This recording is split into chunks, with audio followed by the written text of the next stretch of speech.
En nombre de la patria y de los dioses se abre la sesión.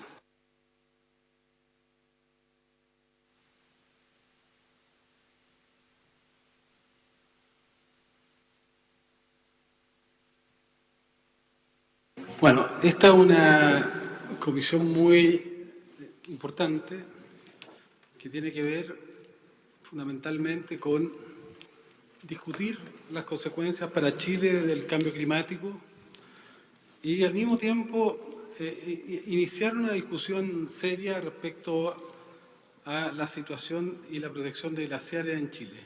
Yo quiero hacer una pequeña introducción antes de dar la palabra, porque tenemos invitado al ministro de Minería, Waldo Procuriza, tenemos al director de la Dirección General de Aguas, señor Oscar Cristi, al investigador Gino Casasa, al asesor del Ministerio Felipe Hermosilla, a Carlos Rubilar, y tenemos al Ministerio del Medio Ambiente, al asesor del Ministerio Pedro Fabio Rossi.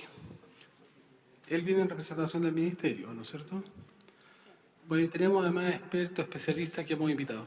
Lo primero que yo quisiera poner en contexto es la situación del cambio climático, que me parece importante señalarlo por la gravedad y los impactos que va a tener para Chile.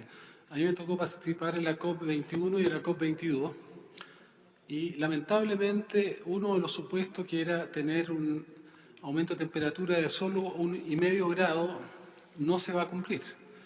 Y lo más probable es que la temperatura alcance 2 grados.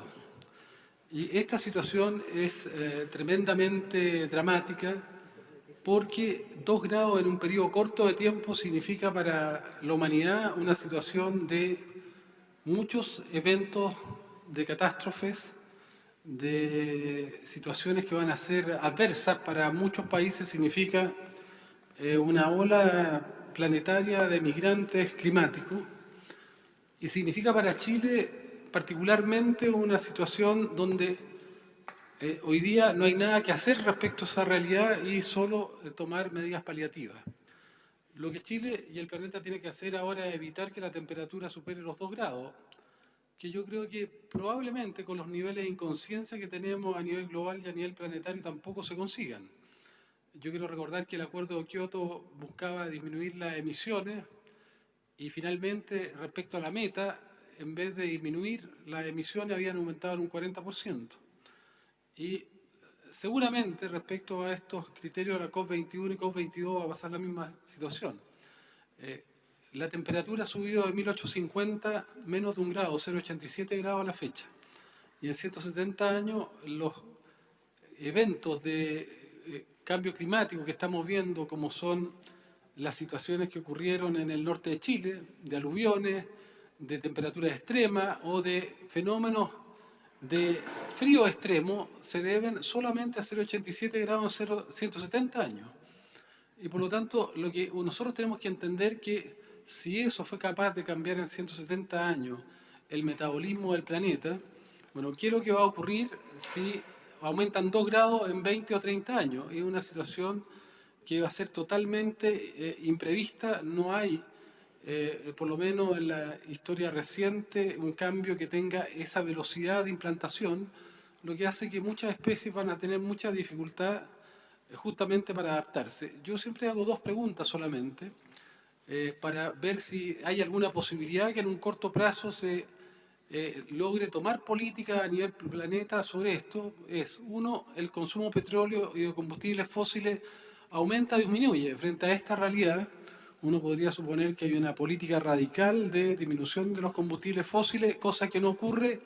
Estamos superando ya hace un buen tiempo los 100 millones de barriles y no hay ninguna atención o alerta que empiece a disminuir el uso de combustibles fósiles, ni de petróleo, ni gas natural, ni de carbón. Segunda pregunta, el modelo de consumo, de un modelo de consumo donde el consumo reemplaza todas las ideologías, todas las religiones y se transforma en el principal vector de sentido de vida de las personas, pero además muy marcado por esto que se llama la destrucción creativa, de la novedad de los productos y de aquellos productos que ya no tienen novedad se desechan rápidamente. No hay ningún cambio. Es decir, de acuerdo a todos los análisis que han venido haciendo los últimos paneles científicos, no hay avance sustantivos que permitan permitan establecer que vamos a tener un mejoramiento del cambio climático, incluso de que vamos a lograr mantener la meta, que era la meta no óptima de los 2 grados. El año pasado invitamos al Congreso del Futuro, es decir, este año, a Tim Jackson, que es un economista que tuvo que hacer la modelación en Inglaterra del fenómeno de cambio climático podido por el Estado norteamericano. Él además escribió un libro producto de su informe que se llama Prosperidad sin crecimiento, donde él modela qué tenemos que hacer para no sobrepasar los 450 partes por millón de CO2 de aquí al año 2050, dado que la temperatura, todos saben, se ha mantenido justamente en un intervalo que va de 180, que tiene un intervalo muy estricto de variación del CO2. Y bueno, lo que él demuestra es que si no queremos superar los 450 partes por millón de CO2, y hace una modelación de que esto tendría que ocurrir en un modelo donde vamos a tener 9.000 millones de habitantes en el 2050, donde vamos a tener que mantener un ingreso per cápita de crecimiento del PIB mundial per cápita para poder alimentar a toda esa población. Hay una de esas variables que es una constante, que es la cantidad de dólares producidos o de CO2 producido por dólar gastado, que hoy día es cerca de 700 gramos de CO2 por dólar gastado. La conclusión de él, que para poder cumplir con las 400 partes por millón, dado que va a aumentar la población, dado que va a aumentar, va a haber un crecimiento del PIB per cápita permanente, dice, la única solución es que la humanidad modifique ese coeficiente de 700 gramos CO2 por dólar gastado a 14 gramos de CO2 por dólar gastado. Eso implica que hoy día y no ayer debiéramos, o sea, hoy día y no mañana debiéramos estar pasando una era poscarbónica, cosa que no va a ocurrir. Por lo tanto, lo que uno tiene que advertir que aquí no se trata de ser pesimista y generar, atemorizar, pero yo creo que estamos encaminando a una situación bastante catastrófica ya en materia de biodiversidad. Se plantea que estamos viviendo una extinción masiva, donde el aumento de desaparición de especies es equivalente a una de las extinciones masivas que han ocurrido en el pasado. Bueno, ese es el contexto del cambio climático. Esta situación afecta, por lo tanto, también a nuestros glaciares. Chile tiene un potencial hídrico acumulado en nuestros glaciares y por lo tanto se hace prioritario respecto justamente al contexto que vamos a vivir la protección de glaciares. No estamos hablando de una protección de glaciares en un escenario común. Estamos enfrentados a la protección de glaciares en el contexto de que el cambio climático, uno de los elementos que va a afectar profundamente, yo diría el más grave, es la biodiversidad y en segundo lugar la disponibilidad de agua. Y por lo tanto, en ese contexto, la protección de glaciares en Chile se establece como una prioridad. Ya estamos viendo situaciones que están ocurriendo en el Ártico, que están ocurriendo en la Antártica. Solo decir que si se descongela el Ártico, el permafrost que está debajo del Ártico va a emitir 1.2 billones de toneladas de CO2, cuando el máximo tolerable para la humanidad es 1.2 billones de toneladas de CO2. Es decir, solo el descongelamiento del Ártico en verano podría liberar una cantidad de permafrost que genere una cantidad de CO2 y metano que sean insostenibles para la humanidad. Por lo tanto, estamos en una situación de urgencia y la discusión es cómo enfrentar esa discusión de urgencia, cómo Chile se prepara primero para enfrentar situaciones que no se van a lograr evitar y por lo tanto vamos a vivir situaciones de catástrofe y por lo tanto tenemos que prepararnos particularmente en aquellas zonas que van a ser las más afectadas y en segundo lugar cómo en ese contexto establecemos una política de glaciares que tiene que establecer un patrón de prioridad. ¿Qué es lo que vamos a poner en jerarquía en primer lugar? Vamos a poner en jerarquía, en primer lugar, el desarrollo minero, las actividades industriales, o la actividad agrícola, o la disponibilidad de agua para el consumo humano, o la preservación de ciertas cuencas que son sensibles. Entonces, todos estos temas tienen que estar, yo diría, equilibrados. Nosotros presentamos un proyecto de ley para establecer un rango de protección de glaciares que nos parece pertinente que se discuta. Evidentemente van a haber colisión de intereses y bueno, y tenemos que ver de qué manera se pueden zanjar de la perspectiva que esa ecuación sea la más justa, pero que se haga en el contexto que vamos a vivir, que no es la situación que hemos vivido hasta ahora, sino que va a ser una situación nueva que va a poner, yo diría, un parámetro de de rigidez en esta materia que va a ser bastante importante. Dicho eso, y poner esto como contexto, por eso nos parece que es tan importante esta sesión, y además este va a ser uno de los temas principales del encuentro del Congreso del Futuro de enero, donde ya están confirmados importantes especialistas justamente en cambio climático. Le vamos a dar la palabra, no sé si primero a Alfonso y después le vamos a dar la palabra a las autoridades. Alfonso. Gracias, presidente. Saludar a nuestros visitantes o invitados, particularmente al ministro de Minería, don Balto Procuriza. Lo que quiero preguntar, y para que quede en acta, me llama la atención que nosotros invitamos, y precisamente esta es una comisión unida entre medio ambiente, que me corresponde a mí presidir, la comisión Desafíos del Futuro, que es la que habitualmente ha estado trabajando la problemática de los glaciares, del cambio climático. Quisimos hacer una sesión conjunta. Me llama la atención que se hizo una invitación a el ministro de Minería, que está aquí presente, el ministro de Obras Públicas, la ministra de Medio Ambiente, y no los veo.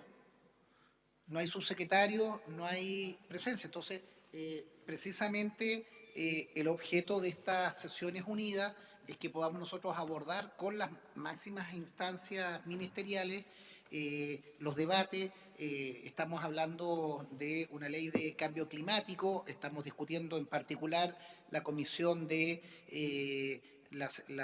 proyecto de ley de glaciares. Entonces, creo, presidente, que es fundamental establecer ese criterio, ese estándar, porque nosotros no podemos rotar y no podemos estar, digamos, viendo con funcionarios sectoriales estos temas. No sé si hay excusa formal de parte de los ministros. Yo insisto, agradezco que el ministro de Minería está acá presente, pero esto es una discusión. Además está el mundo académico, mundo social, esto se está transmitiendo, y el objeto de la sesión conjunta es poder confrontar o poder establecer cierto estándar entre a veces tres ministerios tan distintos, pero que comienzan a tocarse: minería, obras públicas, medio ambiente, y de esa manera abordar. Y espero en el futuro tener también acá sentado al ministro de Ciencia y Tecnología, de manera tal de que tengamos una plataforma común desde donde situarnos, y que estas comisiones, especialmente Desafíos del Futuro, que es una comisión de reflexión que se une con nuestro Congreso del Futuro, pueda establecer parámetros como país y como poder legislativo para efectos de tener una política pública. Entonces me gustaría saber, presidente, si la Secretaría nos pudiera informar qué sucede con estas invitaciones. Presidente, yo tengo unas excusas que dar si fuera necesario. La ministra de Medio Ambiente se encuentra en este minuto a solicitud de los parlamentarios, de las autoridades de la zona en Puchuncaví, en donde, como ustedes saben, hay un problema serio, pero ella ha enviado a un representante que está en este minuto, que es don Pablo Rossi, y en el caso de Obras Públicas nos acompaña hoy día el director nacional de Aguas, que es la repartición que está presente en esa materia, don Oscar Cristino. Sí, presidente, simplemente señalar que en el día de hoy en la mañana se produjeron 2 picos de dióxido de azufre en Codelco Ventana, muy temprano en la mañana. Eso generó que la ministra de Medio Ambiente fuese inmediatamente para allá, por eso no llegó tampoco a nuestra Comisión de Salud. Se dispuso el cierre de 3 de los 4 convertidores de Codelco Ventana. Y por tanto la situación que se vivió hoy día en la mañana, y la ministra sigue en la zona, está en el COE regional, justamente porque se está analizando qué se va a generar y cuál es la velocidad para generar la norma de dióxido de azufre, que es urgente y necesaria para dar la tranquilidad a los vecinos, sobre todo considerando que mañana los niños vuelven a clase y se levantó la alerta amarilla. Entonces está en un proceso de reevaluación de esas medidas. Así que simplemente para poder señalar cuál fue el motivo de que ella no se encuentre acá presente. Antes de darle la palabra en relación a eso, yo creo que es muy importante que los ministros igual atiendan a las comisiones del Senado, porque aquí vamos a definir políticas públicas. Ella está resolver disponible los problemas para venir. que no se resuelven y que no se han resuelto durante años, pero transmitirle al ministro, además, ministro, nuestra preocupación porque usted bien sabe que respecto a la norma de dióxido de azufre, Codelco ha sido el principal lobista y ha sido el principal obstáculo para que tengamos una norma de azufre y estamos viviendo las consecuencias. De hecho, Codelco en todos los gobiernos, esto lo digo en el gobierno anterior de la presidenta Bachelet, de Piñera 1, en los gobiernos de la concertación, Codelco ha sido el responsable que en este país no tengamos norma de dióxido de azufre, ni de arsénico, ni de contaminante en suelo, y por lo tanto a nosotros nos parece que deberá haber una acción legal contra Codelco. Y nosotros vamos a evaluar acciones legales contra Codelco y es más, yo pienso que los directivos de Codelco deberán renunciar a sus cargos, los directores de Codelco, por las graves negligencias que han tenido no solamente ahora, sino históricamente. Y yo espero que este ministro ayude a resolver eso, a que podamos tener las normas de azufre. Tenemos una norma de azufre que además es vergonzosa, de 250 microgramos en 24 horas, cuando la norma internacional es de 20, y no hay una norma horario para episodios agudos. Entonces, yo, porque sé que al ministro le interesan estos temas, debiéramos permitir y obligar a que esta actividad se dé con ciertas normas mínimas básicas de protección a la salud de la población. Le damos la palabra al ministro. Gracias, presidente. Quiero saludar a la señora senadora, a los señores senadores, agradecerles, la verdad, esta oportunidad que tenemos de poder debatir en un tema que por supuesto que es importante y hacer, en primer lugar, dos aclaraciones. Si bien es cierto, Chile es un país minero desde hace mucho tiempo, vamos a mostrar ahí ya una lámina de las minas más antiguas que se han encontrado en Chile, son de hace 12.000 años, o sea, hace 10.000 años antes de Cristo ya había actividad minera en Chile. Sin embargo, hasta la administración del presidente Piñera en el primer gobierno no había norma en materia de emisión de fundiciones. Hoy día hay normas de emisión de fundiciones, el decreto 28, que tiene que cumplirse a fin de año, y en el caso específico de Codelco Ventana, presidente, ellos ya están cumpliendo con la normativa del decreto 28 y están en 96% de captura de gases.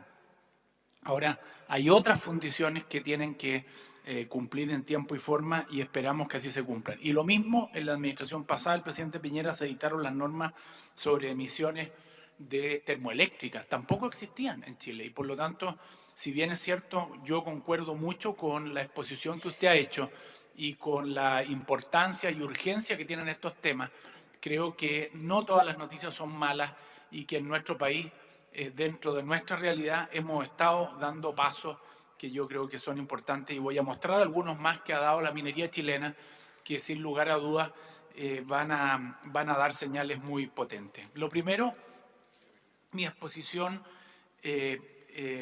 va a versar en la primera parte sobre la importancia que tiene la minería en Chile.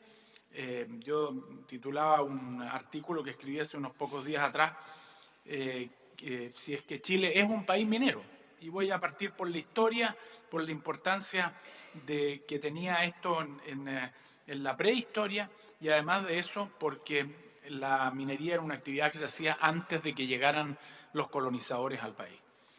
El potencial de la minería chilena, yo creo, presidente, que es de un nivel muy importante. No es solamente el cobre, creo que en los puntos que usted planteaba respecto a la contaminación del petróleo, la electromovilidad va a dar un paso muy importante en donde tenemos la participación del litio y del cobre y del cobalto, y yo creo que, como usted plantea, va a ser un paso muy importante respecto a las emisiones de los vehículos a combustión. En tercer lugar, plantear que uno de los temas de los cuales todos nos sentimos orgullosos en Chile, todos los gobiernos, es que en los últimos 30 años Chile ha sido en toda Latinoamérica el país que más ha disminuido la pobreza. Y la mitad de esa disminución de la pobreza corresponde a la actividad minera. Si miramos ese cuadro, podemos ver que los estudios internacionales de pobreza dicen que ha caído de un 41% en 1990 a un 9% en el 2015. Y esto aquí no ha estado ausente en estos 25 años la actividad minera. En tercer lugar, plantear cómo las zonas mineras son a su vez las zonas en donde hay menos pobreza de nuestro país, y ahí destacan las regiones de Tarapacá, Antofagasta, Atacama y Coquimbo. Si analizamos el aporte que hace la minería desde el 2008 al 2017, el aporte promedio fue un 12% de los ingresos fiscales, que son los recursos que el Estado utiliza para los efectos de todo lo que es la labor social. Y las exportaciones mineras corresponden aproximadamente a más de la mitad de las exportaciones del país. La minería fue el tercer sector con mayor aporte al PIB en el 2017 y si bien es cierto, es la tercera actividad económica en cuanto a mayor aporte al PIB, beneficia indirectamente a otros sectores mediante la contratación de servicios y compras indirectas a la industria y a la manufactura. Y ahí están los cuadros a la vista. Los aportes indirectos están también impulsando el desarrollo de las energías renovables. La Empresa Nacional de Minería, también empresa estatal, el 2020, presidente, va a tener 100% de consumo de energía renovable. Y además está el compromiso, y nos acompañan aquí algunos dirigentes de Codelco, a quienes les agradezco que estén aquí también presentes, de la Federación de Trabajadores del Cobre.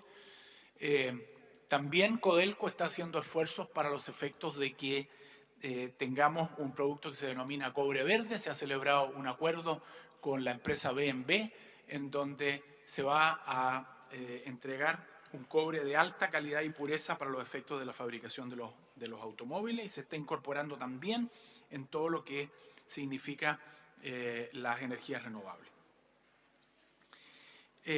También en el 2017 la minería exportó 37.957 millones de dólares, esto equivale al 55% total de las exportaciones nacionales y estuvo en el 10,1% del PIB.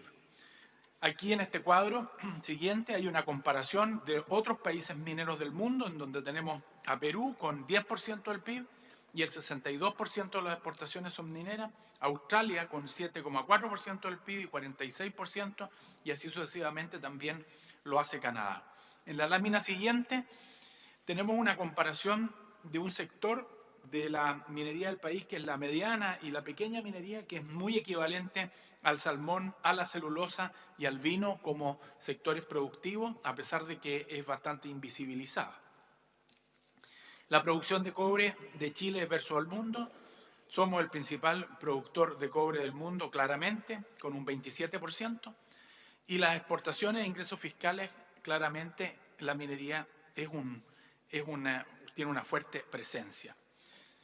Finalmente, la importancia que tiene la minería a nivel regional. En Tarapacá, el 32,4% del PIB es la minería, en Antofagasta el 46,7%, en Atacama el 27,7%, en Coquimbo el 22% y en la región del Libertador General Bernardo Higgins es el 18,4%. Por cada centavo de dólar que baja el cobre, presidente, el país deja de recibir por exportaciones 125 millones de dólares y los ingresos fiscales bajan en 50 millones. Eso se ha notado en este último tiempo, claramente, con la guerra comercial de Estados Unidos con China y no necesariamente por las razones de mercado. La importancia para el área nacional.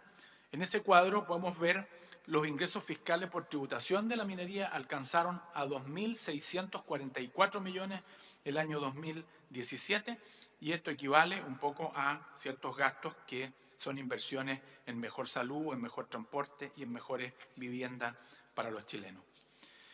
Después, el tema de los mejores ingresos laborales. La gente que trabaja en la minería, y según las encuestas de ingreso del INE, el ingreso promedio mensual en Chile es de 554.493 pesos. Y en las regiones de Antofagasta, Atacama, Coquimbo y O'Higgins, la minería consignó el mayor ingreso mensual por actividad económica. Por ejemplo, en la región de Antofagasta, este fue de 1.223.725 pesos.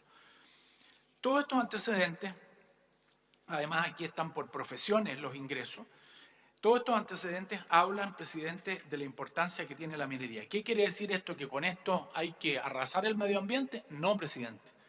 El gobierno del presidente Piñera tiene claramente establecido que hay que tomar medidas, especialmente en la línea de lo que ha sido su exposición original, en el sentido de exigir que la actividad económica se compatibilice con el cuidado del medio ambiente. Y es por eso que en el primer gobierno del presidente Piñera se dictaron normas como las que dije recién en materia de emisiones de fundiciones, de termoeléctricas, que algunos dirán, pero que eso todavía no es suficiente. Yo creo que siempre se pueden hacer mejor las cosas, siempre se puede ir más allá, pero tenemos que hacer en un país en donde no había normas de emisiones, saltar a estos rangos que yo creo que son importantes y que la opinión pública, quienes viven cerca de estas fuentes de emisión se van a dar cuenta una vez que estén implementadas, ¿no?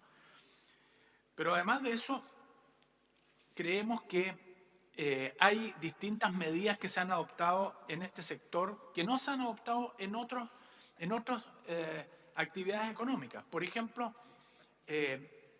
ya vamos a establecer medidas para los tranques de relave, presidente, que históricamente tienen una norma sobre seguridad que fiscaliza Cernagiomín y que yo creo que en la historia del país han tenido pocos accidentes. No ha sido así en otras partes del mundo, pero vamos a implementar una política que signifique establecer un sistema de monitoreo de los tranques del país, pero además de reutilización, como se está haciendo, por ejemplo, en Codelco El Teniente, con la empresa Valle Central, en donde se está reprocesando los relaves de la minería y generando además recursos. Pero además de eso, vamos a implementar un sistema en virtud del cual las empresas que presenten un estudio de impacto ambiental se les permita poder hacerse cargo de un pasivo ambiental respecto al cual hoy día muchos de ellos están abandonados y nadie se hace cargo de ellos y las comunidades que viven alrededor de ellos tienen que sufrirlo.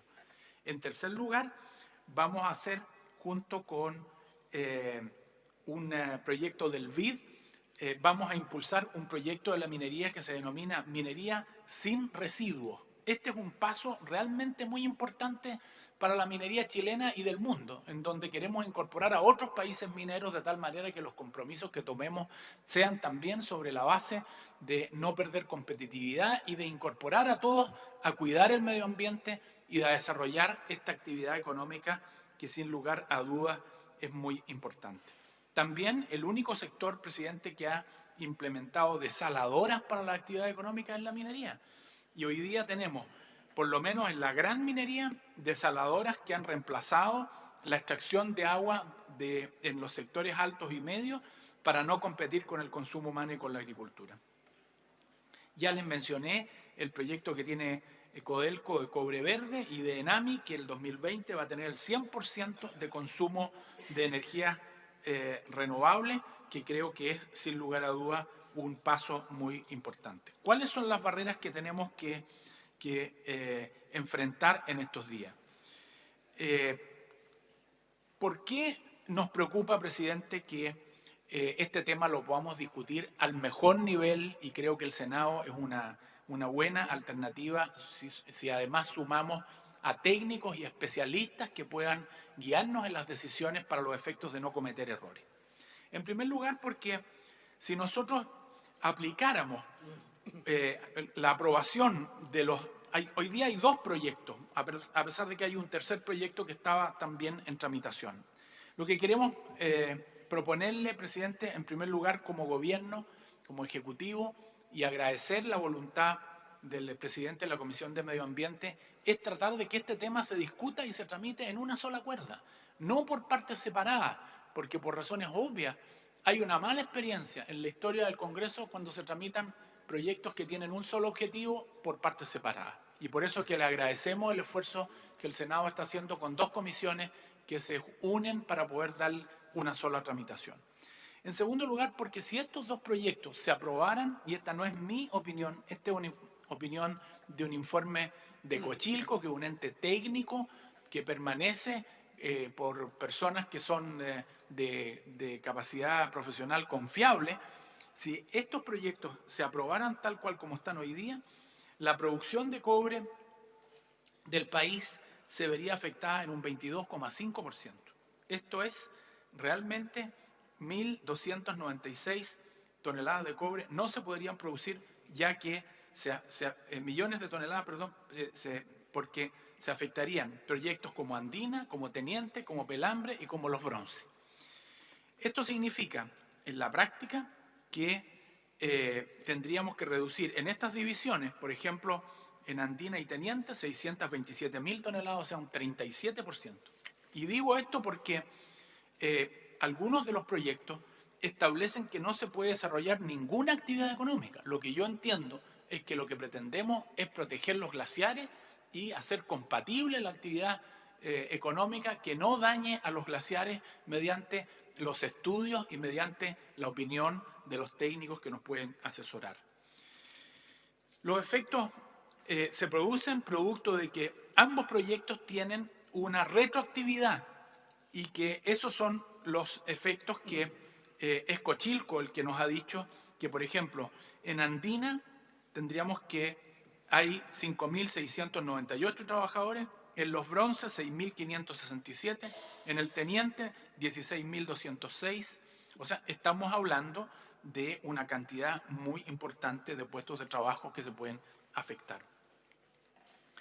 En el mundo, presidente, solo Argentina tiene ley especial de glaciares. Yo sé que las opiniones a veces son discutibles. Lo que nosotros creemos es que en Chile hay una protección de glaciares, que no es específica, no hay una ley de glaciares, pero yo conozco no uno, conozco varios proyectos que no han podido nunca partir producto de que no respetaron los glaciares. Y aquí algunos ponen algunos ejemplos que yo creo que es digno de tener. Y algunos son bastante recientes, proyectos que no se pudieron implementar como el 244 de Andina, no se pudo implementar porque hoy día hay normas que no permiten que se afecten los glaciares. Y yo siento que cuando se presenta un estudio de impacto ambiental, todas las autoridades que analizan esa situación, por supuesto que tienen que analizar de cuáles son los efectos que están produciendo. Las opiniones de los glaciólogos que yo cito en este minuto son opiniones que yo creo que hay que tener en cuenta y que un poco relatan lo que usted planteaba originalmente, como por ejemplo que el glaciar San Rafael retrocedió 13 kilómetros entre 1871 y 2014, y esto lo plantea el glaciólogo Andrés Rivera, investigador senior del Centro de Estudios Científicos y PhD de la glaciología de la Universidad de Bristol de Inglaterra. Después tenemos opiniones como el glaciólogo Pablo Weinstein, que nos dice que se sabe poco respecto a los glaciares, pero yo quiero un poco apoyando lo que usted ha planteado originalmente, es que muchos de los glaciares en donde no hay intervención del ser humano también se han derretido, han retrocedido considerablemente. Y puedo mostrar algunas de las fotos que muestran, por ejemplo, el glaciar San Rafael, en donde no hay actividad humana excepto la turística mediante los barcos que visitan la laguna San Rafael, y posteriormente el caso boliviano, que retrata de cuerpo entero fotos de 1940, de 1996 y de 2009, donde no hay intervención del ser humano, ni minería, ni turismo, ni agricultura, ni ganadería, ni nada, y miren el efecto que está produciendo, ¿no? Esto, por supuesto, que sirve para que podamos tener aún más cuidado de este valor que tenemos. Pero, derechamente, decir que la mayoría de los países, por no decir casi la totalidad, excepto Argentina, y han puesto un ejemplo de Kirguistán, en donde se presentó un proyecto, pero hoy día no es ley. Todos los demás países protegen los glaciares de manera indirecta por encontrarse al interior de áreas protegidas, mientras que algunos han optado por regularlos en forma directa, solamente como el caso de Argentina. En nuestra legislación se contempla la Ley de Base del Medio Ambiente, la 19.300, y el reglamento del CEIA, Decreto Supremo 40 del 2013, que establece la obligatoriedad de evaluar dentro del sistema de evaluación de impacto ambiental los proyectos que impliquen afectar de alguna forma un glaciar. Por lo tanto, la actual legislación permite resguardar los glaciares, y un ejemplo de ello el que ponía recién, que es Andina 244, y otros que no se han podido llevar adelante, presidente. Yo creo que esta presentación que hemos hecho hace o pretende hacer, presidente, que la discusión que hagamos en el Senado, como no tengo ninguna duda que así va a ser, sea lo más informada posible a través de los técnicos. Este no es un tema fácil. Aparentemente, de lo que por lo menos me ha tocado leer a mí, hay opiniones encontradas, hay opiniones respecto por ejemplo, de algunos en Estados Unidos o en Canadá o en Finlandia, que no son países que tienen el medio ambiente entregado a su suerte, y sin embargo tienen actividades cerca de los glaciares, ¿no? Y otros que tienen este camino que ha tomado Argentina, en donde no hay ninguna posibilidad de desarrollar ninguna actividad de la minería en la alta cordillera. Gracias, presidente. Con la palabra a los senadores, senadoras. Sí, pero no tienen alguna. Yo solo comentar, ministro, de legítimas aprensiones que uno tiene respecto a la actividad minera, porque yo creo que el caso Ventana es muy ilustrativo, ¿verdad? De cómo justamente para privilegiar una determinada actividad económica finalmente se han ido dejando de tomar acciones de protección ambiental que son evidentes, que finalmente redundan en una crisis de confianza de la institucionalidad. Solo decir que en Ventana, producto del mismo lobby de Codelco Enami, no hay plan de descontaminación. No hay norma de dióxido de azufre porque ellos han opuesto. Yo he sido testigo de reuniones donde se opusieron. Hubo una reunión de comité de ministros que impidió el año pasado que se tomaran decisiones respecto a esta norma. No hay norma de arsénico en una de las zonas que tiene más arsenicismo junto con la segunda región. No hay norma de metales pesados en suelo.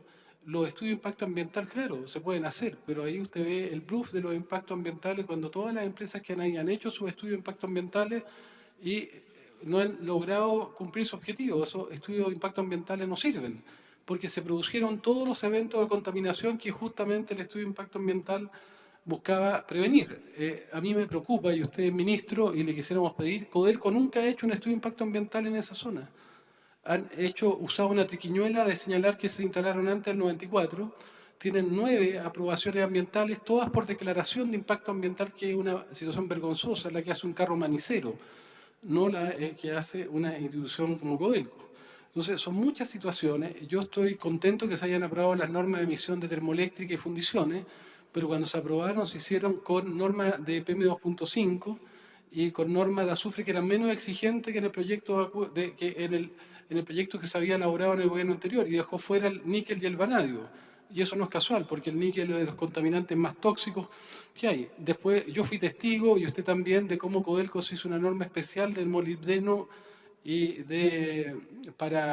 sulfato, solo para la región de O'Higgins, que tienen que cumplir todas las empresas en el país, menos Codelco. No sé, yo tengo la convicción de que está filtrando el tranque Ovejería de Relave y el tranque Las Tórtolas, y evidentemente cuesta mucho avanzar. Entonces, hay una sospecha ciudadana que yo creo que es justificada respecto a cómo se va a abordar esta compatibilidad entre medio ambiente y desarrollo. Y a mí lo que me preocupa es que si eso es así, lo que usted dice, o sea, de hecho, lo que quiere decir de otra manera es que para poder lograr el desarrollo minero se van a tener que intervenir los glaciares. Entonces, el punto es, el proyecto de ley, por ejemplo, que nosotros planteamos, no es que impida la intervención de los glaciares. Nosotros ponemos un estándar elevado de intervención. Decimos, mire, la sociedad chilena sí puede intervenir los glaciares, pero no se puede hacer por simple decreto y tendrá que hacerse por una ley de la República, de para al país, y el país podrá discutir a través de sus representantes si en una confrontación de intereses legítimos va a privilegiarse el interés de la minería o el interés del agua o el medio ambiente, que van a estar resguardados por los glaciares. No, no es que los glaciares devengan intocados, sino que se establece un rango de resolución de esa conflictividad, que es un rango que permite justamente que esto se haga tal vez de una manera que obliga al país a tomar decisiones, porque son opciones muy profundas, muy de fondo, porque yo creo que el contexto del cambio climático es un contexto desconocido, yo creo que nos cuesta tener conciencia de lo que va a ocurrir y lo que ya está empezando a ocurrir. Y en ese escenario, tal vez entonces la discusión de los glaciares puede ser otra. Pero dicho eso, yo le doy la palabra, no sé si alguno de nuestros expertos o invitados o otro servicio quiera dar su opinión. Está abierta la palabra.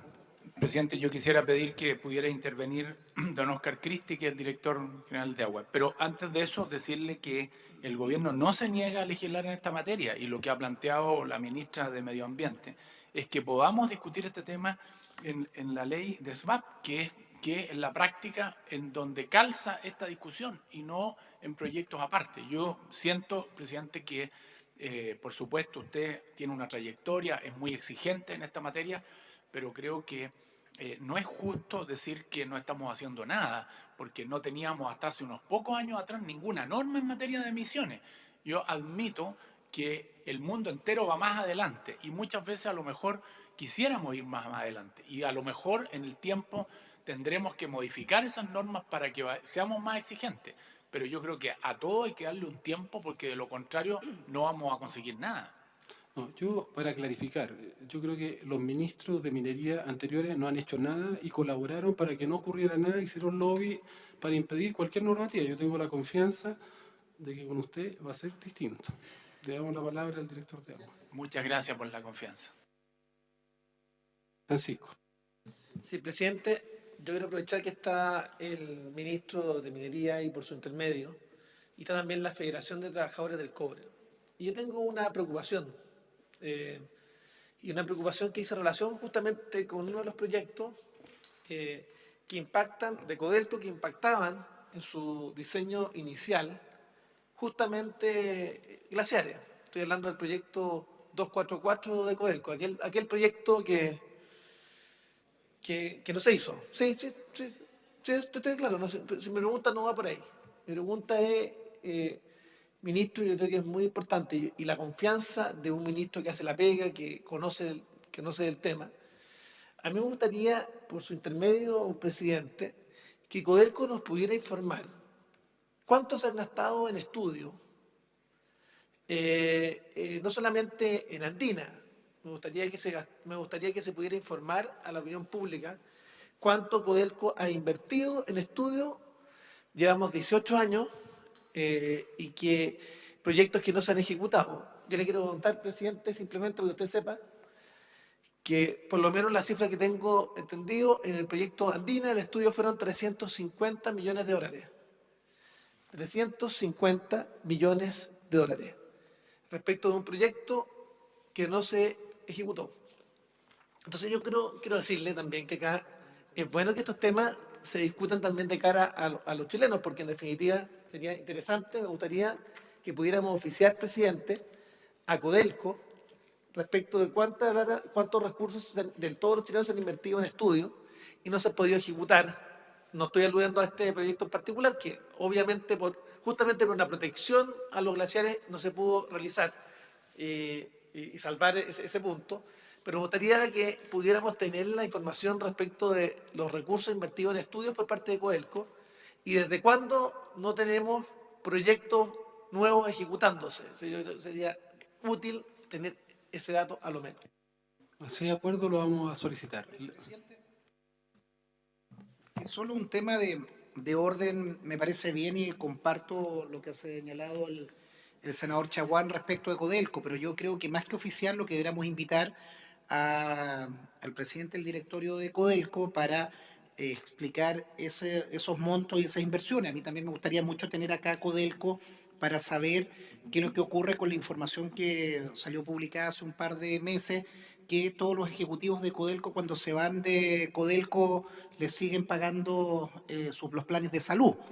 Entonces, si se gasta plata en estudios, en programas, digamos, creo que hay que revisarlos, pero creo que es más impresentable que le sigan pagando planes de salud a grandes ejecutivos de Codelco cuando están ya retirados de la faena.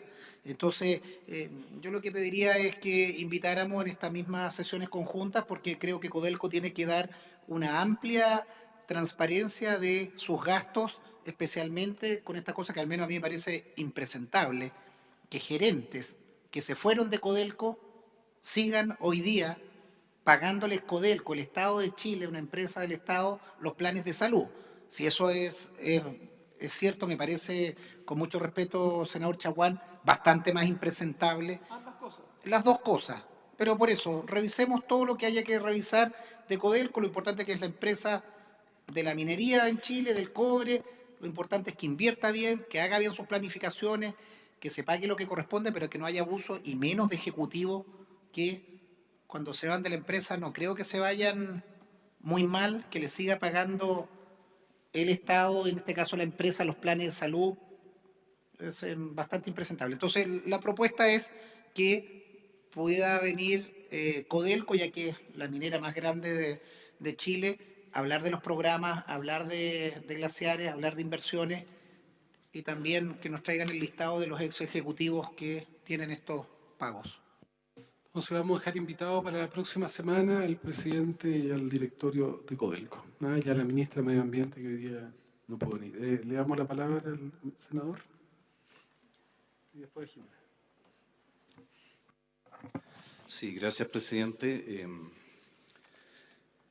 Sin duda que aquello hecho, saludamos por su intermedio al señor ministro.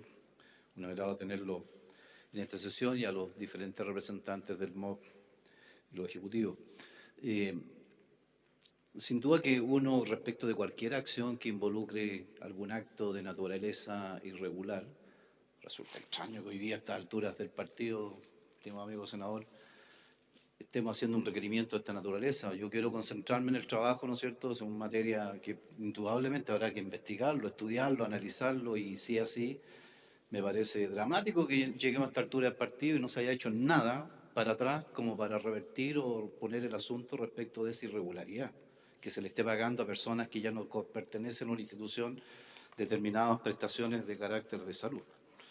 Pero estamos en esta reunión para ver el tema de glaciares y cómo impacta, ¿verdad?, en definitiva, esta propuesta. Me tocó en la Cámara de Diputados participar en la tramitación del proyecto que nació desde la Cámara de Diputados.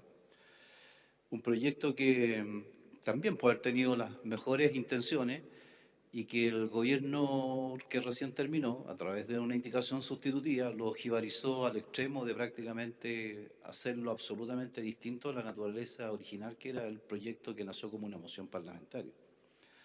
Y efectivamente, como bien dice el ministro, yo soy de la región más linda de Chile, uno tiene un especial sentimiento respecto de, no digo cuál es la región más linda porque lo doy por descontado que todos lo conocemos.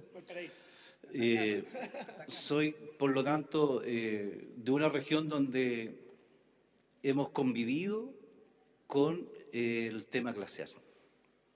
De hecho, los dos campos de hielo y el más cercano a la línea Ecuador del mundo están en nuestra región, Campo Hielos Norte, compartimos el Campo Hielos Sur con Magallanes, ambos están bajo protección hoy día a través de áreas del Sistema Nacional de Áreas Silvestres Protegidas, y hay una diversidad y multiplicidad de glaciares a lo largo de muchos años. Me tocó en dos ocasiones, el año 85 y el año 95, estar en la Laguna San Rafael en algunos trabajos también respecto a ese tema y ver el dramático retroceso sin ninguna actividad humana, ¿ya? Y fruto y consecuencia, evidentemente, de los efectos del cambio climático que estamos viendo y proceso que por lo demás sigue dándose. Hemos sido copartícipes también de algunos fenómenos nuevos, como pasó con el trasvasije, ¿verdad?, de lagunas completas de origen glacial, y que han terminado incluso, afortunadamente, gracias a las mediciones que se han instalado, ya se ha podido detectar en qué minuto es factible realizar y reducir los riesgos. A mí me tocó, siendo alcalde de Chile Chico, conocer la avalancha del lago Plomo, que fue precisamente en las mismas condiciones de un fenómeno que hoy día se da en la zona. Y en un territorio donde, si algo podemos decir, es precisamente que no hay mucha actividad humana. Ahora, el tema está en este contexto, es qué es en definitiva lo que vamos a poner en valor aquí, qué es lo que pretendemos con una norma, prohibir el desarrollo de una actividad económica o en definitiva permitir que la actividad lo que se desarrolle. Yo no me imagino hoy día una minería pensando, ¿no es cierto?, en la década del 90 o del 80 o del 70 desarrollando un proyecto de esa naturaleza. Y en mi región tengo una zona minera, de hecho tenemos proyectos de desarrollo minero, y una de ellas es la cuenca del lago General Carrera, donde incluso en sus años la minería, la antigua empresa minera Aysén y el yacimiento de Puerto Cristal, era lo que se producía allí era todo el consumo de zinc que tenía el país a principios de la década del 70. Todo el zinc que consumía el país venía de esa mina. Y generó toda una actividad y generó una explotación de un yacimiento que ahí tenemos hoy día problemas que resolver porque no están normas, ¿verdad?, respecto del cierre, de abandono y, en fin, otras tantas cosas más y una serie de efectos colaterales, fruto, evidentemente, de esta actividad minera sobre temas de la población que muchos de ellos ni siquiera han sido estudiados. En las comisiones, tanto en la Cámara como en el Senado, hemos tenido, evidentemente, a los afectados del caso más emblemático hoy en día. Y un tema que no nació hoy día. Uno se pregunta, bueno, ¿qué hemos hecho nosotros como autocrítica para atrás de entender qué es y por qué llegó, ¿no es cierto?, Puchuncaví, Quintero, a estos niveles de estado de contaminación? ¿Qué es como autocrítica? Porque hoy día es re bueno ponerse, ¿no es cierto?, al lado del problema. Pero bueno, ¿qué hicimos nosotros? ¿Ya? Desde el retorno de la democracia hasta hoy día, cuando incluso han sido los propios gobiernos los que han propiciado, ¿verdad?, incrementar las zonas de contaminación con sendas instalaciones de centrales térmicas en la zona más afectada hoy día desde el punto de vista de esta contaminación industrial. Es raro. ¿Qué es lo que no hemos hecho bien, que hemos llegado a este punto de grado de crisis dramática, incluso donde los propios trabajadores, me acuerdo en la Cámara de Diputados, nos presentaban resultados de exhumaciones de cadáveres, ¿no es cierto?, porque ante la duda, y muchas de estas personas con altos índices de metales pesados en el organismo. Bueno, ¿pero qué hicimos? Y hoy día nos alarmamos, ¿no es cierto?, por este problema que nos está afectando, como si esto no haya sido acaso un anuncio de una, ¿cómo se llama?, de una muerte anunciada. Esto iba a acontecer. Yo personalmente vivo en la ciudad más contaminada de Chile y donde tenemos la mínima actividad industrial, comercial, ¿verdad?, fruto de la combustión de la leña en los hogares de nuestra región. Hemos llegado a tener, y esto lo decía el propio, voy a tomar las palabras del senador Girardi, en una reunión que tuvimos aquí con los dirigentes de la Municipalidad de Coyhaique. La norma de la OMC recomendada para material particulado 2,5 es de 10 microgramos por metro cúbico de este contaminante. Senador. 25 es lo que iría recomendado, pero hay una recomendación, que es reducir estos niveles. 25, ya pongamos 25. El año pasado, la norma promedio anual en la región de Aysén, en Coyhaique, fue de 64 microgramos. 64. Hemos llegado a pic y no hemos escandalizado que hemos tenido 740 microgramos por metro cúbico. Y los periodos más extremos todavía de contaminación, hemos llegado a 1.400 microgramos de metro cúbico de material particulado 2,5. Estamos de la ciudad más contaminada de Chile. Y por otro lado, ¿no es cierto?, decimos nosotros que la región más prístina, reserva de vida, reserva que nos está en este minuto contaminando a más de la mitad de la población de la región de Aysén, con un insumo de 2,5, se nos está ingresando ¿Y qué estamos haciendo? ¿Ya? Presentamos un plan de descontaminación con medidas que lo único que están haciendo, ¿no es cierto?, tapando el sol con un dedo, que no van al punto. Entonces uno se pregunta, en definitiva, ¿quién está ganando con este esquema de desarrollo de la región de Aysén?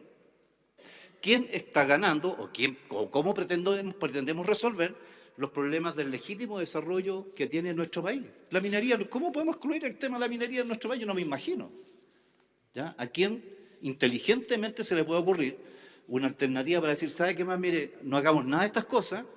Aquí hay una información que nos señala que hay una afectación no menor en trabajadores sin posibilidad de desarrollar su actividad, en un país, ¿verdad?, con una cantidad enorme de recursos. Estamos en nuestro país en un nivel de desarrollo que nos permite hoy día decir, ¿sabe qué más? No vamos a hacer ninguna cosa, no vamos a tocar ni la hojita que cae al suelo. No vamos a tocar ningún arbolito que está, ¿no es cierto?, desarrollándose en el tema. Bueno, ¿a quién le conviene eso?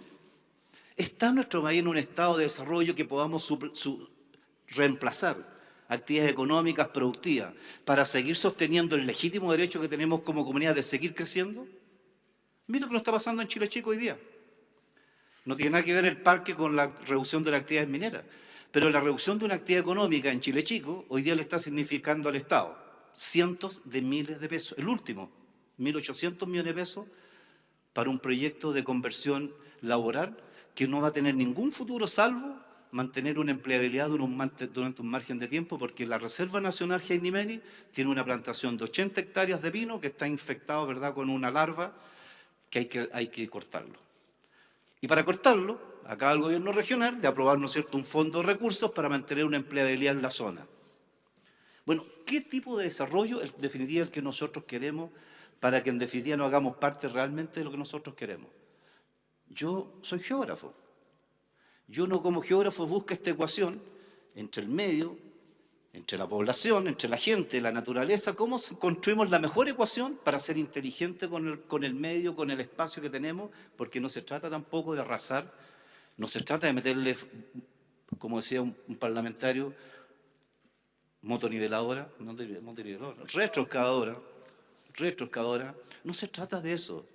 Se trata de cómo somos capaces, en definitiva, de construir algún proyecto de desarrollo que le dé sustentabilidad, que le dé sostenibilidad, ¿no es cierto?, a lo que nosotros estamos desarrollando y el legítimo derecho que tenemos nosotros, ¿verdad?, de usar inteligentemente, sí, los recursos, las oportunidades que tenemos en nuestro territorio. Yo no me imagino un país hoy día sin minería o con alguna afectación de una ley que signifique, ¿no es cierto?, dejar afuera, lo que tampoco me imagino, una minería, ¿no es cierto?, arrasando con cuanta cosa se le ponga por delante con tal de desarrollar su proyecto. Ni uno ni otro me lo imagino. Creo que en la inteligencia que tenemos, ¿verdad?, somos capaces para desarrollar esto de manera inteligente, pero lo otro me llama profundamente la atención, de que aquí creo que nosotros vamos a tener que ponernos de acuerdo en qué tipo de país queremos, cómo podemos construir ese país y cómo podemos llegar a construir lo que legítimamente nuestras comunidades aspiran, a un desarrollo, cómo mejoramos sus condiciones de vida y cómo somos capaces también inteligentemente de hacer, bajo ninguna circunstancia, y lo que estoy planteando, ninguna aberración en ningún ámbito de ninguna actividad. Y se han cometido, pero realmente se han cometido errores garrafales en materia del uso del territorio o del uso de recursos que evidentemente hay que enfrentar. Tengo la actividad del salmón en mi región, como una actividad relevante, importante, pero tenemos problemas con la industria del salmón. Tenemos problemas con los residuos, tenemos problemas con los antibióticos, tenemos problemas con la liberación de ¿cuánto? Ya más de 1.300.000 ejemplares, ¿no es cierto?, en los mares australes, de estos salmones que se han escapado por malas condiciones de manejo. ELISA y otros tantos más, ¿verdad?, por problemas de manejo. Esas son cosas que tenemos que resolverlo. De lo contrario, vamos a estar siempre golpeándonos contra la pared y al final de cuentas, ¿no es cierto?, inmovilizándonos, cuando en realidad lo que tenemos que tratar de hacer inteligentemente, enfrentar los desafíos y ver inteligente también cómo utilizamos los medios, las alternativas, la tecnología, la ciencia y todo lo que tenemos a disposición para hacer las cosas fundamentalmente bien. Gracias, presidente. Gracias, presidente. Saludar al ministro, a los invitados especiales y al público presente. Compartir algunas reflexiones sobre lo que nos convoca, que es una ley de glaciares, porque hay varias afirmaciones. Una de ellas es que ¿por qué no contenemos la protección y la conservación de los glaciares en una ley marco más amplia o en una legislación como podría ser la creación del Servicio de Biodiversidad y Área Silvestre Protegida? Ciertamente hay países, y muchos, su gran mayoría, que pueden no tener una ley de protección de glaciares, pero Chile tiene una particularidad, que el 80% de la superficie de glaciares de América del Sur está en nuestro país. Y de esos glaciares, el 88% están en el extremo sur del país. Entonces yo creo que eso nos lleva a otra reflexión, el ordenamiento territorial del país, que aparece siempre en los temas medioambientales. Porque si tenemos campo de hielo norte y tenemos campo de hielo sur, dejo fuera la Antártica, pero yo ahí estoy hablando de dos regiones, que Aysén y Magallanes requiere una definición. Y creo que desde ese punto de vista una legislación específica de glaciares se hace urgente. Es ineludible en un país como el nuestro, dado el recurso y el patrimonio medioambiental del cual nos toca hacernos cargo. Yo pertenezco también a la región de Aysén, tengo una visión distinta a veces respecto a la visión de desarrollo de la región con el senador Sandoval, y por eso hablo del ordenamiento territorial del país. Quizás esa región tiene que ser conservada, es una definición y ahí tiene que haber voluntad política. La minería la vamos a ejercer en todas las regiones del país. Se planteaba acá el ejemplo de la cuenca del lago General Carrera. La ocupación de ese territorio, ciertamente, como lo planteó el senador, ocurrió a partir de la actividad minera que estaba vinculada ahí, en Puerto Cristal, que hoy día es propiedad privada y está abandonado, no hay nadie, solo los vestigios de lo que fue una faena minera. Y Puerto Sánchez, que ni siquiera el Estado lo reconoce como localidad, porque fue un terreno que era la Corfo, que se vendió y parece que nadie contempló que había habitantes. Entonces, la gran pelea de esa comunidad es que el Ministerio del Interior lo reconozca. Entonces, les quiero decir, porque hoy día son reflexiones que hay que hacer. ¿Cuál es la herencia que tenemos de esa actividad productiva en una región como esta en particular? El Estado tiene varios desafíos y ahí nos tendremos que hacer cargo todos también de ese ejercicio. La institucionalidad del agua está dispersa y fragmentada completamente en el aparato estatal. Y ahí creo la DGA ha hecho un tremendo esfuerzo. El año 2008, yo siempre lo destaco, con la unidad de glaciología y nieve, creó redes de monitoreo. El mejor ejemplo en el glaciar San Rafael fue el primer refugio de investigación. Nos ha permitido evaluar efectivamente el comportamiento de los glaciares y tendría que ser parte de los ejes en un territorio como ese. Y por eso yo he patrocinado el proyecto de glaciares. Yo estoy convencida que un país con ese patrimonio, porque yo me imagino que en África no será una prioridad, no sé, quizás, pero en Chile sí. Y ahí hay que hacer definiciones desde lo político respecto a dónde vamos a ejercer la minería. Lo digo porque la cuenca del lago de General Carrera, yo entiendo que al menos hay dos proyectos que han sido priorizados, que es Domos y Terraza. Lo que pone en cuestión, porque lo que ocurrió en Chile es chico, yo trato también de separar esa conversación. Hay una paralización de faena porque se vació una laguna en zona de trabajo y ahí desapareció 2 trabajadores. Pero no es la razón que por el decreto de crear un nuevo parque en el marco de la Red Nacional de Parques de la Patagonia, hoy día veamos estas cosas confrontadas, son razones distintas. Y quizás la región de Aysén tiene esa vocación. Y yo lo he visto, yo nací en la región de Aysén, los antiguos ganaderos, sus hijos están haciendo kayak, hay un giro. Entonces digo, no niego la historia, no niego la tradición, pero la historia es dinámica. Y creo, y quiero insistir en eso, hay un patrimonio medioambiental que supera incluso a los que vivimos en territorios con ciertas particularidades, porque cada región también las tiene.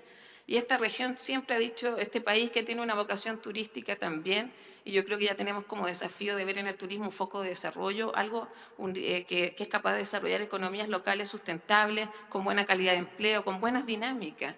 Y creo que eso es posible particularmente en el extremo sur, dado que ahí está el más del 80% de la superficie glaciar. Yo por eso solo hago esta reflexión. Creo que tiene que ir de la mano la institucionalidad, el ordenamiento territorial, una legislación específica que obviamente hablará con el sistema de biodiversidad o con una ley marco de cambio climático, porque el cambio climático es un desafío global.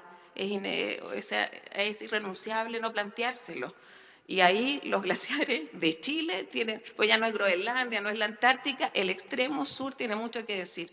Lo planteo, por eso son reflexiones, ministro, y obviamente que este será el espacio de conversación, pero que le queremos poner un candado a algunas regiones o renunciar a algunos focos productivos. Ya es hora que Chile defina dónde hace minería, dónde desarrolla el turismo, bajo qué condiciones, y un sistema de biodiversidad solo va a considerar los glaciares en áreas protegidas, en áreas silvestres protegidas. Entonces, deja fuera sobre todo aquellos glaciares que están más al norte, que al final pueden tornarse incluso más importantes como reserva hídrica. Muchas gracias, presidente. Le damos la palabra al director de agua. Gracias, presidente. Entendemos la dificultad que significa llevar a la práctica el concepto de desarrollo sustentable y el balance que es necesario hacer entre costo y beneficio de las distintas medidas que se adopten. Y de esa óptica queremos hacer un aporte más bien técnico a la discusión, entregando alguna información o datos que puedan ser pertinentes para su mejor decisión. Dentro del contexto de una discusión de cómo proteger los glaciares.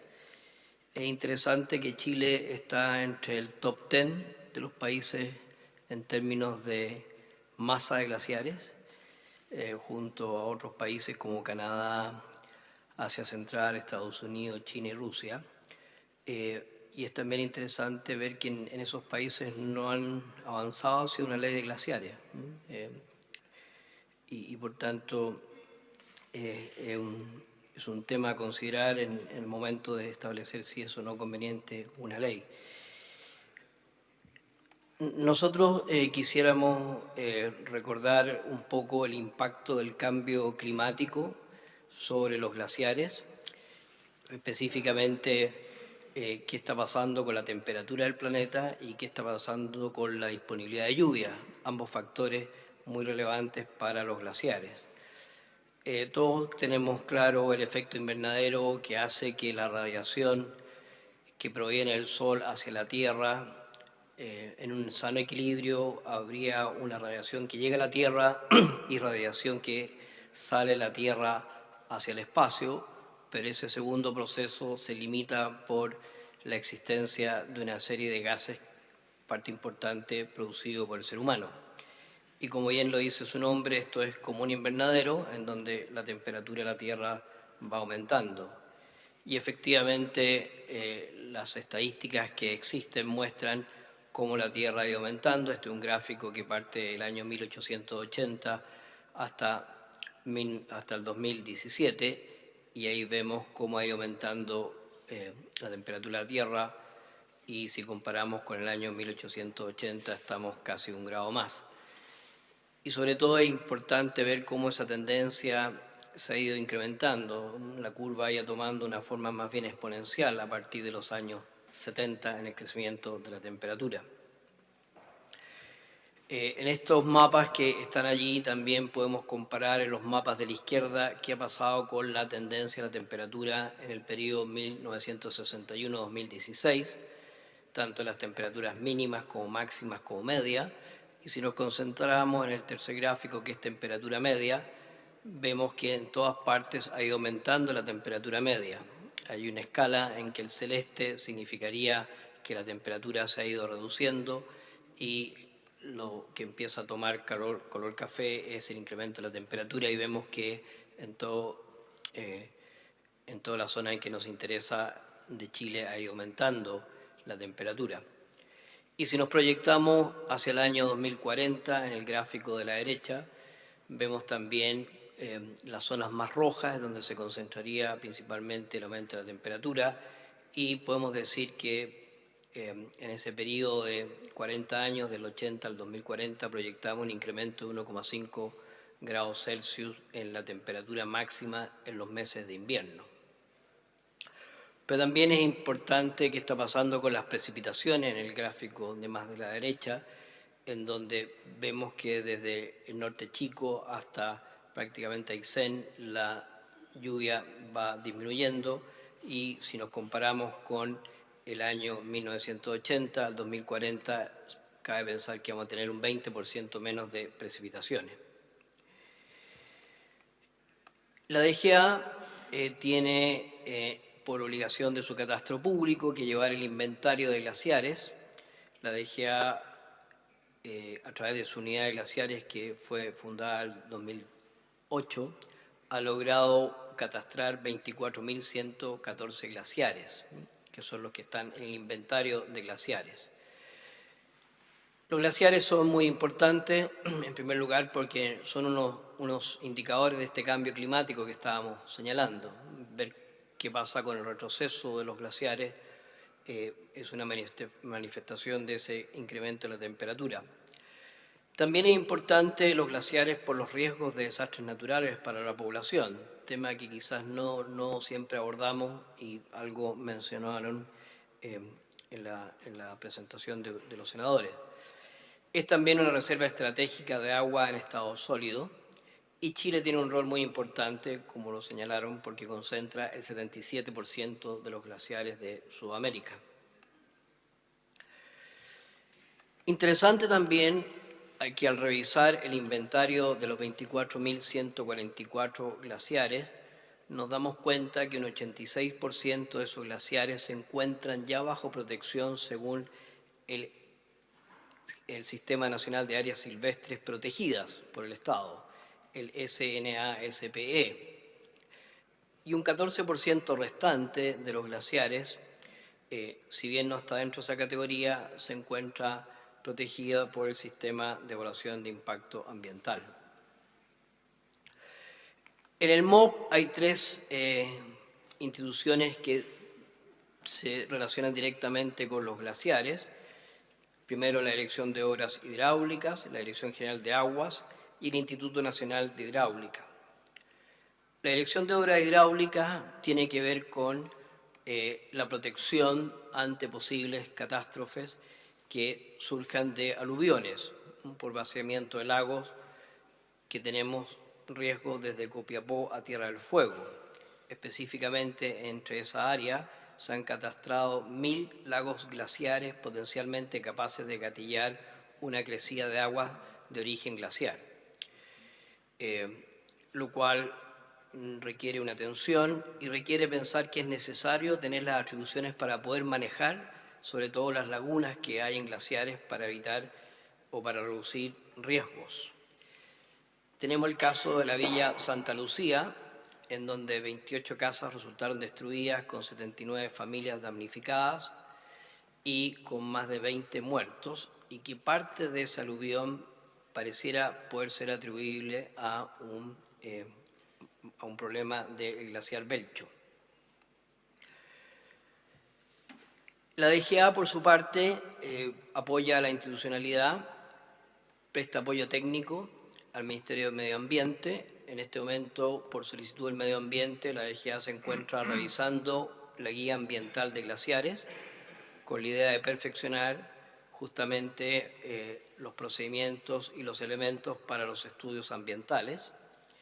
En el trabajo legislativo, la administración pasada, en sus modificaciones propuestas al Código, estableció la prohibición de constituir derechos de agua sobre glaciares, propuesta que ha sido recogida por esta administración y que parece razonable, toda vez que tampoco se han constituido derechos de agua sobre glaciares, dado que es agua sólida.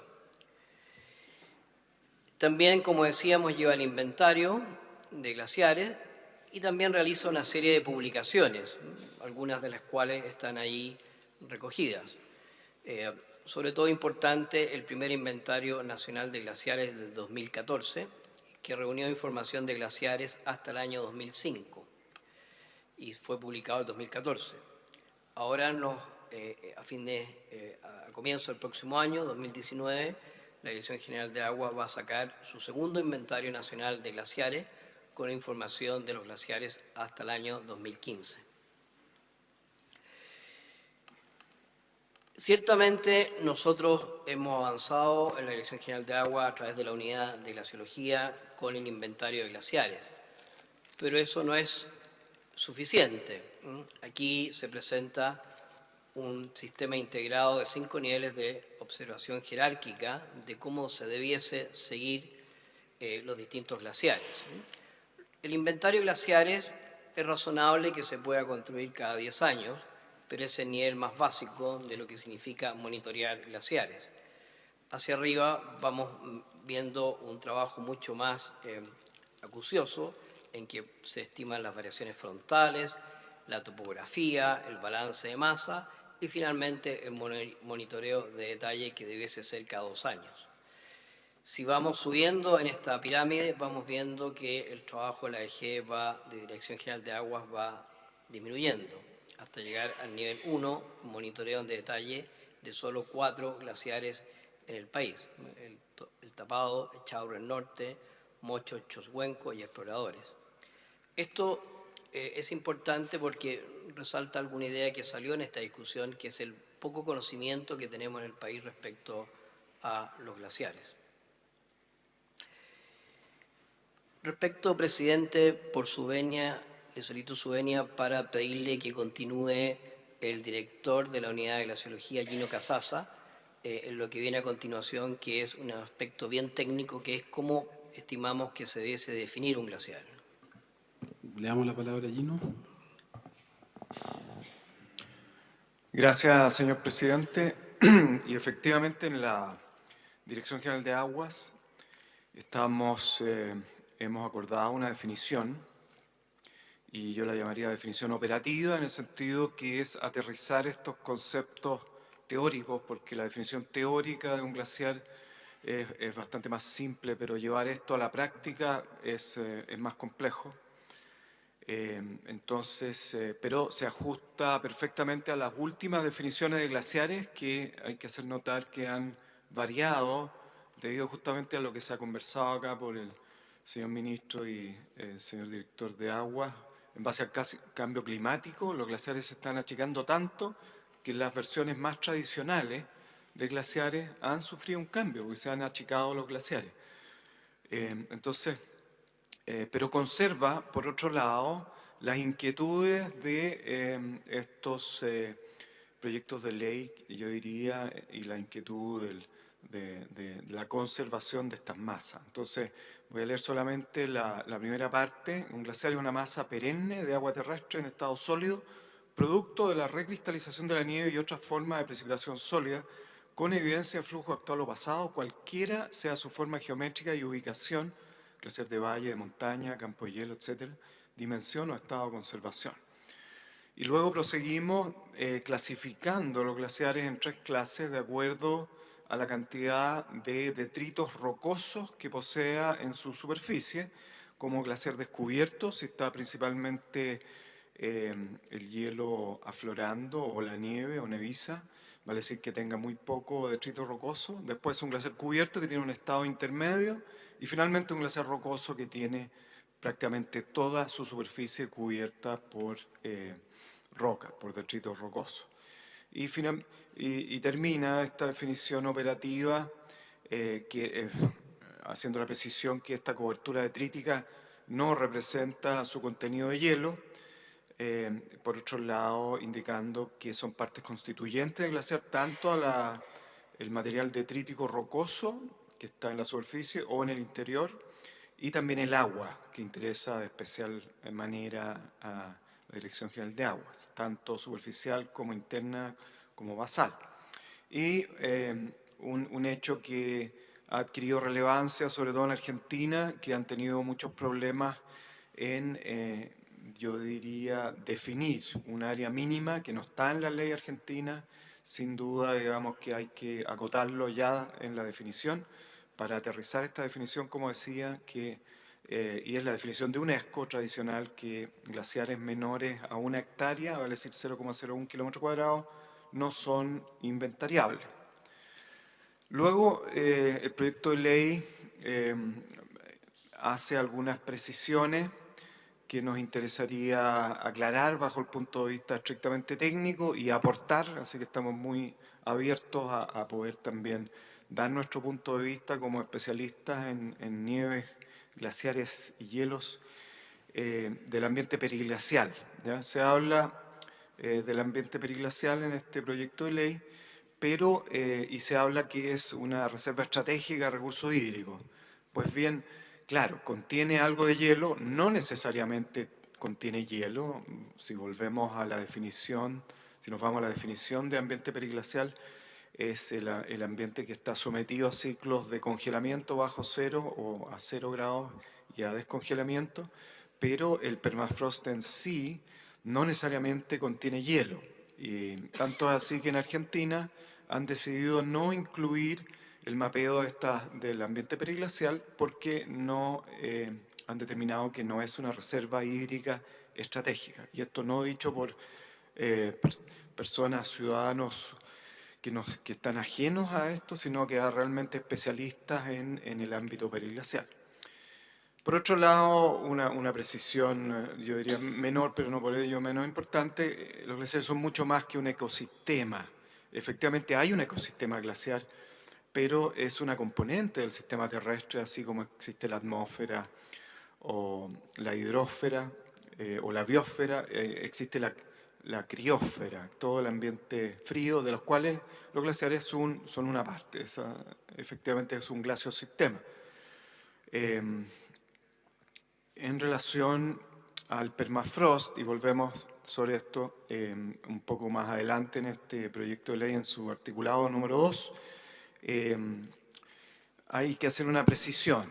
En los glaciares rocosos que mencionaba antes, que vale decir los que están totalmente, básicamente, o casi totalmente cubiertos por detritos rocosos, no corresponde a permafrost, sino que esos glaciares rocosos pueden ser del ámbito de permafrost, en cuyo caso se denominan glaciares criogénicos, pero en Chile los que están por lo menos estudiados hasta el momento, y se piensa que la gran mayoría ha evolucionado de los glaciares descubiertos, vale decir, son glaciares así llamados glasigénicos, que nos parece importante la definición.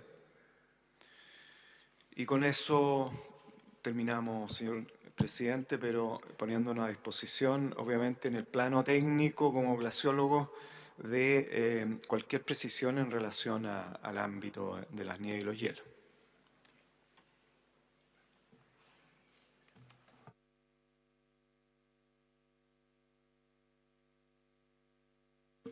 Silvia, ¿quiere opinar? La veo tan calladita y... Muchas gracias. Siéntate y Sí. para que te pueda consignar la grabación. Sí. Soy Pilar Moraga, profesora de la Facultad de Derecho de la Universidad de Chile, investigadora del Centro de Derecho Ambiental y del Centro de la Ciencia del Clima y la Resiliencia. Sí, me interesa referirme a algunos puntos que se han tratado, partiendo de la base que Chile es un país vulnerable al cambio climático, como se indicó inicialmente. Y que en este contexto se presentan estos dos modelos de protección de los glaciares, un modelo directo o un modelo de protección indirecto.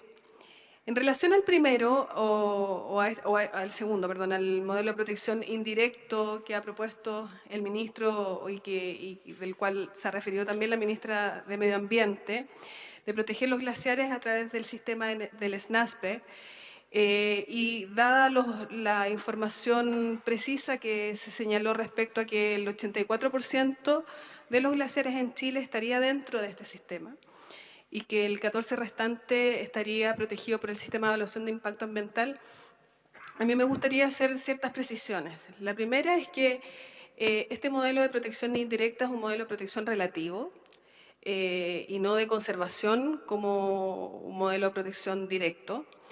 Y relativo porque en las áreas protegidas de distinta índole, parques nacionales, etcétera, se admiten actividades y desarrollo de proyectos en conformidad a las normas del sistema de evaluación de impacto ambiental. El problema es que este sistema de evaluación de impacto ambiental hasta la fecha no contempla ningún criterio de cambio climático. Por ende, si Chile es un país vulnerable y los glaciares están retrocediendo, y si el sistema de protección bajo el cual se les quiere someter es el sistema de evaluación de impacto ambiental, estamos frente a un problema, puesto que este sistema no lo prevé.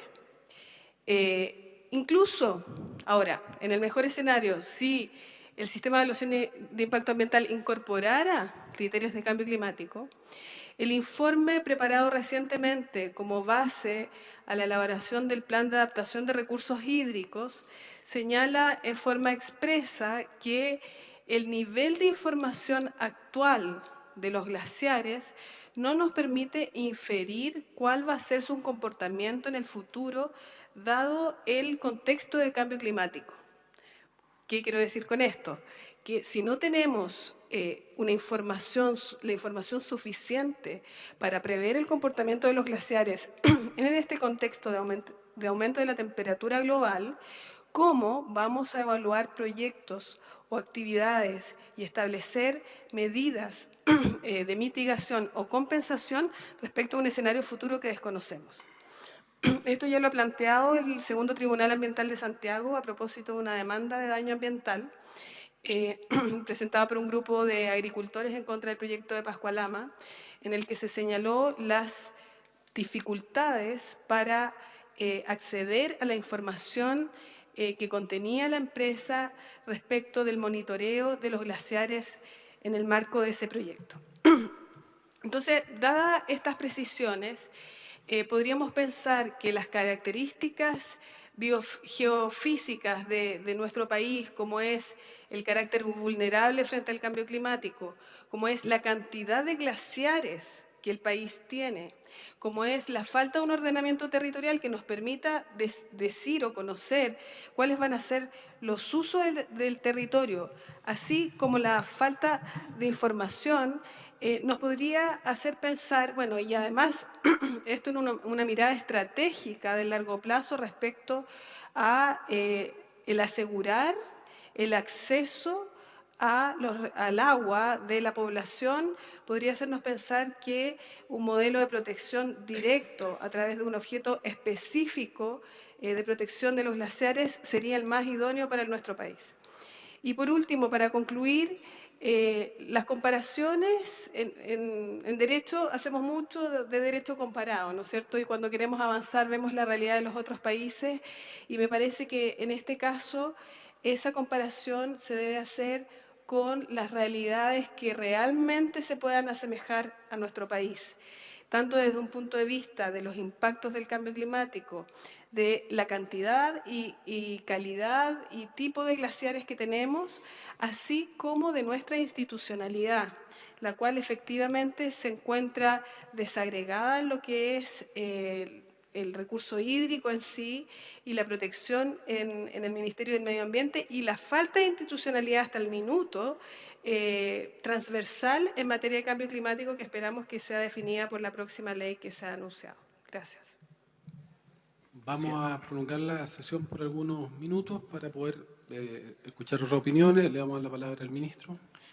Sí, presidente. Lo que pasa es que quizás la intervención de la profesora, perdón, su nombre no... Pilar Moraga. Pilar Moraga, nos abre una discusión interesante respecto a lo que es la legislación comparada y de los compromisos que tiene el gobierno.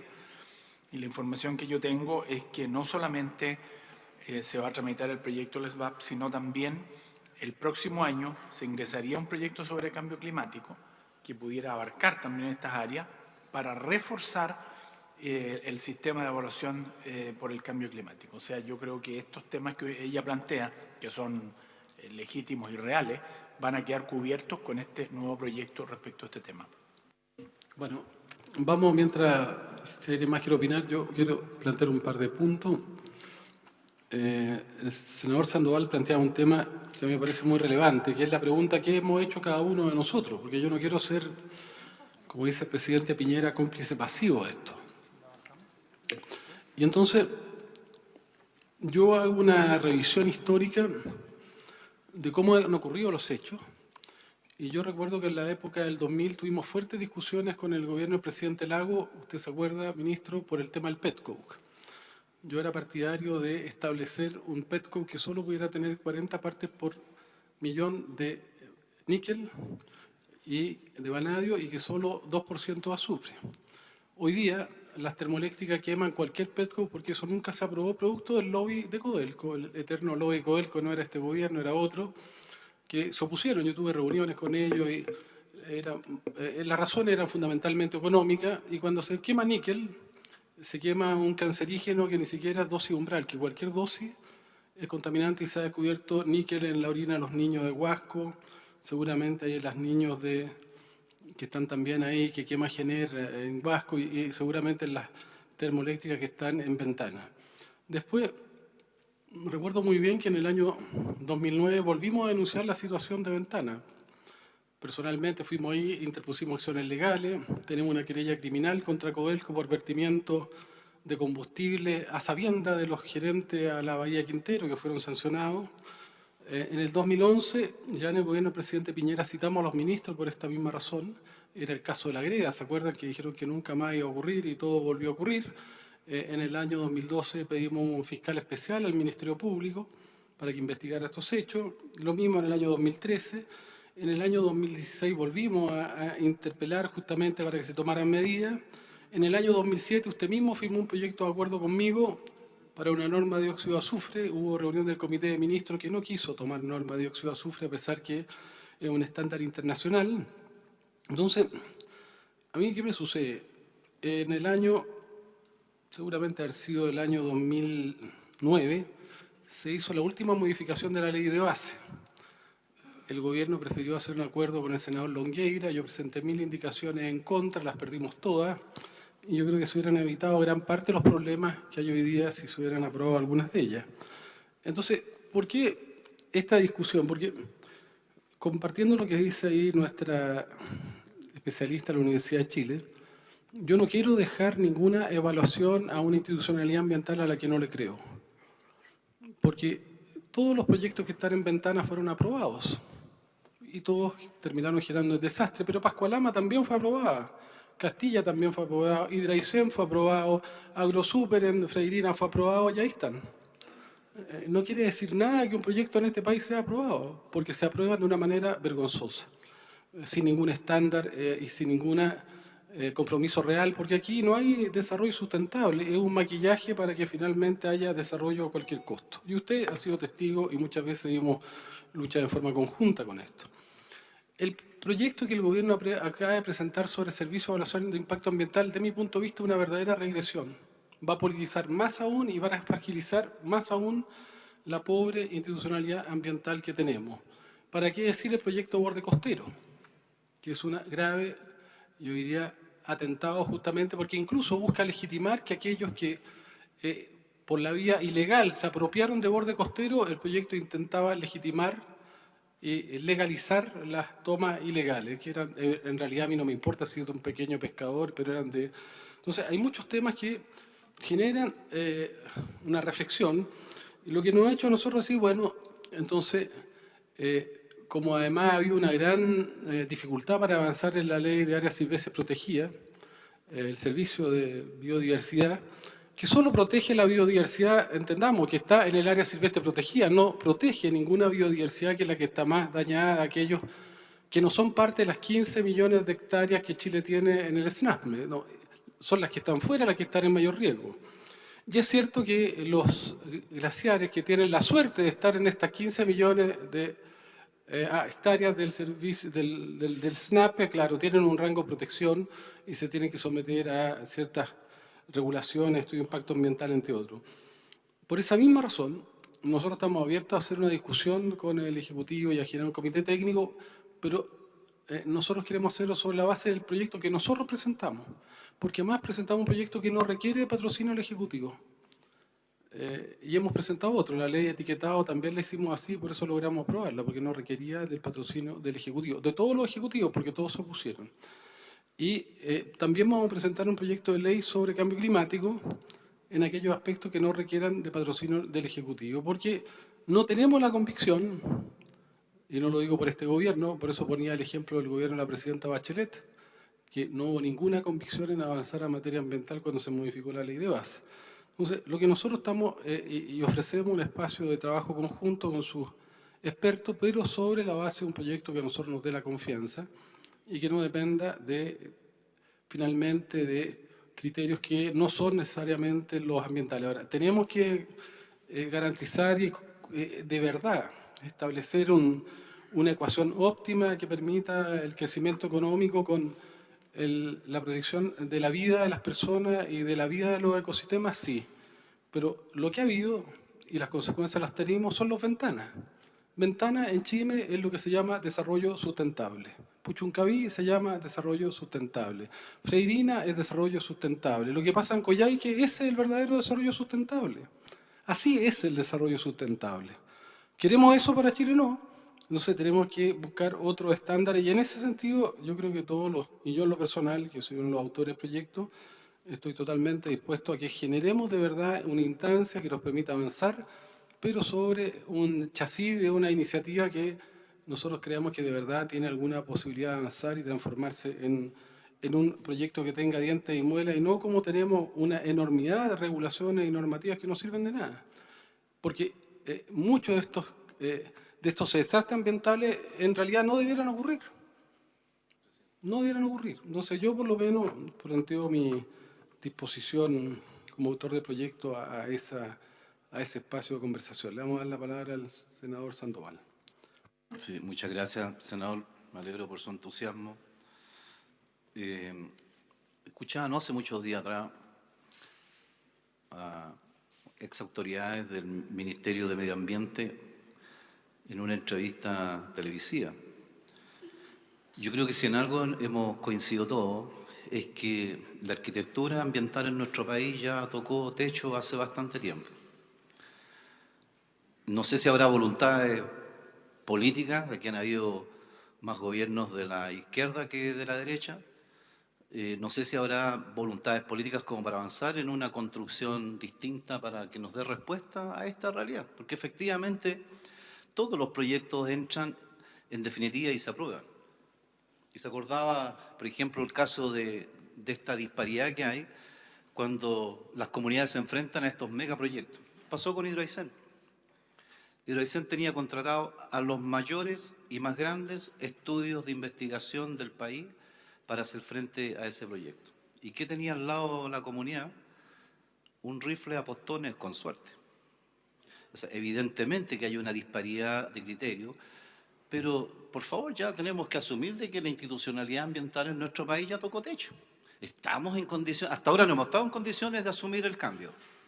A pesar de todas las buenas palabras, los discursos y las buenas intenciones, no hemos hecho el cambio que se hubiese querido. ¿Cuántas veces nos encontramos nosotros en el Congreso con instituciones que vienen a reclamar sobre las conductas de determinados proyectos ambientales y de la noche a la mañana desaparecen? Después sabemos, ¿no es cierto?, que han llegado sendos acuerdos de compensaciones económicas que evidentemente están reñidas con la norma. Yo creo que este tema hay que regularlo. Y espero sinceramente, tal cual como sea, a mí me parece absurdo, ¿no es cierto? Está bien, somos colegisladores y podemos hacerlo. El gobierno anunció una ley, ¿no es cierto?, respecto al cambio climático. Si hay voluntad de este tema, bueno, sumémonos a eso. ¿Cuál es la idea de construir una nueva figura? Está bien, somos colegisladores y podemos hacerlo. Hay un proyecto, ¿no es cierto?, de SVAC que está ahí con altos cuestionamientos, el CERNAFOR, por otro lado, ¿para qué decir? O sea, tenemos evidentemente, y lo dijo este propio funcionario, que es un alto funcionario del gobierno pasado, no me acuerdo el nombre, creo que era el fiscal del Ministerio de Medio Ambiente, y también señalaba lo mismo, que la arquitectura ambiental en Chile simplemente el Ministerio, con toda su institucionalidad, es una institucionalidad que no tiene dientes para hacer frente a este tema y tiene fuertes dependencias de todas las demás estructuras para asumirlo. Creo que ahí hay un espacio súper grande para avanzar en esta temática. Pero bueno, veamos si están las condiciones, si hay las voluntades para avanzar seriamente en esa realidad, porque evidentemente que la institucionalidad nos está diciendo que yo tengo a la mitad de la población de la región de Aysén metida en un cenicero, ¿ya? Y que no tiene cómo resolverse porque la institucionalidad o el plan de descontaminación no va a dar el ancho como está hoy en día. No tiene una variable fundamental y esencial que es la energía, ¿ya? Y queremos enfrentar la contaminación de la ciudad con cambios calefactores, con aislación térmica, con mejoramiento de la calidad de la leña. Está bien, son medidas razonables. Pero evidentemente si queremos enfrentar el fondo, veamos si estamos disponibles para realmente cambiar la institucionalidad ambiental que hoy día el país nos está reclamando. Yo por lo menos disponible también para eso. Muchas gracias. Bueno, miren, tenemos la hora. Les quiero agradecer a todos, a todas, los interesados, los que han visto esto por la televisión del Senado, a los expertos, a los representantes del gobierno y agradecerle al ministro, porque yo sé de su voluntad. Yo creo que es de los pocos ministros que ha venido acá a contar un cuento verdadero de cuáles son las verdaderas razones, porque antes ni siquiera se explicitaban las razones y se hacía todo en la opacidad, se actuaba justamente en función de esas razones, pero por lo menos acá las razones se plantean como correspondan y se puede hacer un debate en serio. Así que agradecerle al ministro, agradecerle a los representantes de Codelco, que están acá y son trabajadores, entiendo. Y bueno, vamos a invitar entonces al presidente del directorio para la próxima reunión y a la ministra de Medio Ambiente. Se levanta la sesión por haber terminado.